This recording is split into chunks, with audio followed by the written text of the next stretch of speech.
There are a number of different common diode models used to describe the current-voltage relationship in diodes.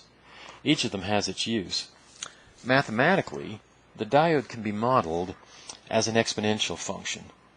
The current, I sub d, is exponentially related to the voltage across it. The voltage is substantially less than the junction potential in this region here.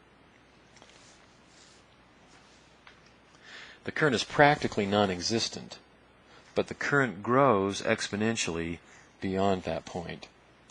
And with very small changes in voltage, the diode is capable of carrying significant current. The ideal diode model is good for qualitatively analyzing circuits containing diodes. In this model, the junction voltage and internal resistance of the diode are ignored. The diode is effectively a closed switch or ideal conductor in the forward biased circuit. In other words, the voltage across the diode in the ideal diode model will be zero, and current of any value is free to flow through it in the forward biased direction. In the reverse biased direction, no current flows.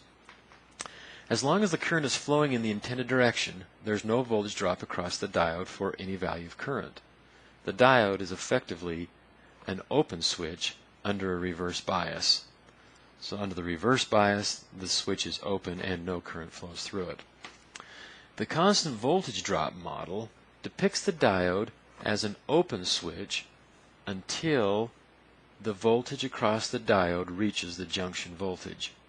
At that time, any amount of current will flow in the intended direction with no additional voltage drop. Which model we use will depend upon our intentions. The ideal diode is frequently sufficient for qualitative discussions of diode circuits. When we require more accurate calculations of currents and voltages, we'll use one of these other models.